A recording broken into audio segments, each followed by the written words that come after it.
국회에서는 김명수 대법원장 후보자 임명 동의안이 가결됐습니다. 이번 표결이 중요했던 건 정부뿐만이 아닙니다. 또 누가 있을까요? 보고 오겠습니다.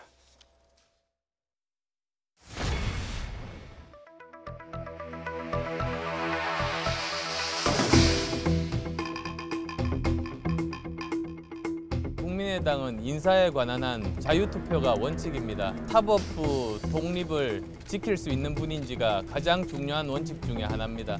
독립적인 사법부를 수호할 수 있는 인물인지라는 단 한 가지 높은 기준을 적용해서 판단해 주시기를 바랄 뿐입니다.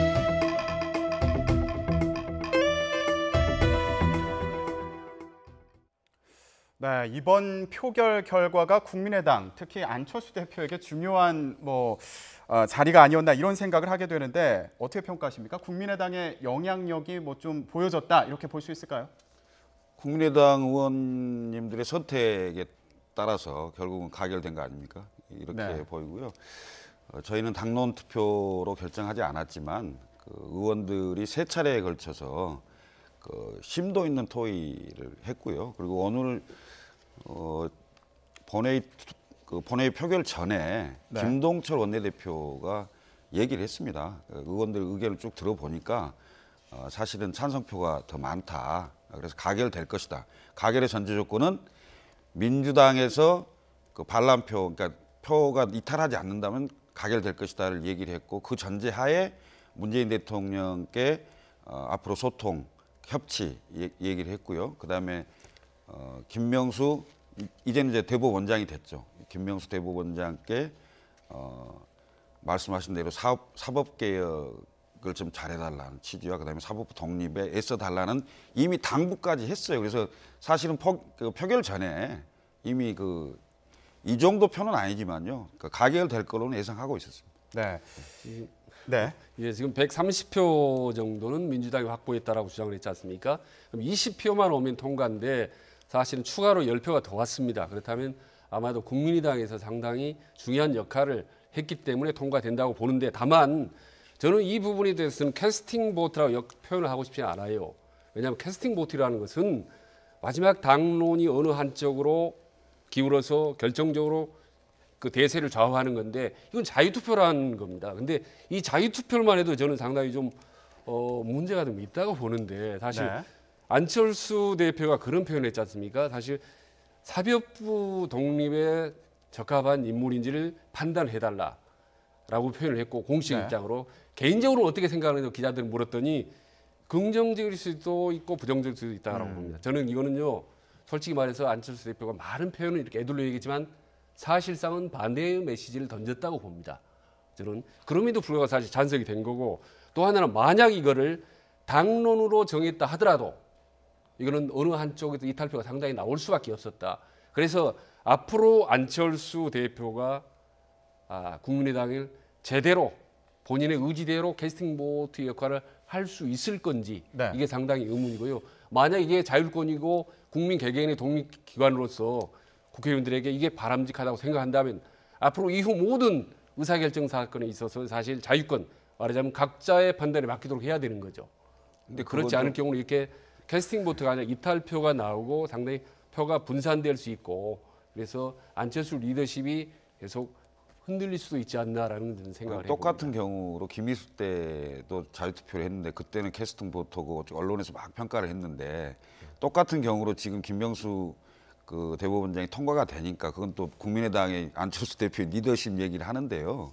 사실은 그렇지는 않고요. 예를 들면 160표가 나왔는데 제가 보기에는 부산고 출신의 자유한국당, 그다음에 바른당에서 사실은 상당한 표가 온 것 같아요. 물론 저희 국민의당의 표에 의해서 결정은 됐고 160표 중에 한 7, 8표 정도는 그쪽의 표가 아닌가 이런 생각이 드는데 저희는 인사에 관련돼서는 국회법에 나와 있어요. 국회법에 무기명 비밀 투표로 하게 돼 있고 그다음에 114조의 2에 보면 자유투표라는 게 있습니다. 국회의원이 양심과 소신에 따라 투표하게 돼 있는 거기 때문에 인사에 관련된 부분에 대해서는 앞으로도 계속 자유투표할 겁니다. 그렇지만 네. 정책이나 꼭 반드시 당론을 정해야 되는 이런 사안에 대해서는 치열하게 논의해서 아마 당론 투표도 하기도 할 겁니다. 네. 이거 그런데 오늘 이 표결 전에 이제 당내에서 또 나왔던 지적 중에 하나가 박지원 전 대표도 그런 얘기를 하지 않았습니까? 선도 정당, 그러니까 끌려다니는 게 아니라 끌고 가는 정당이 되기 위해서는 우리가 치열한 논의를 거쳐서 하나의 당론을 만들고 표결에 들어가야 된다 이렇게 얘기를 했었는데 이 부분에 대해서는 어떻게 봐야 될까요? 우선 인사 문제는요. 가 아니면 부밖에 없어요. 이런 사안이기 때문에 선도 정당으로 가기가 사실 굉장히 그 어려운 측면이 있습니다. 그렇지만 하나의 법안이나 정책에 관련된 부분은 그 대안을 낼 수 있는 사항이 되는 거 아니겠습니까?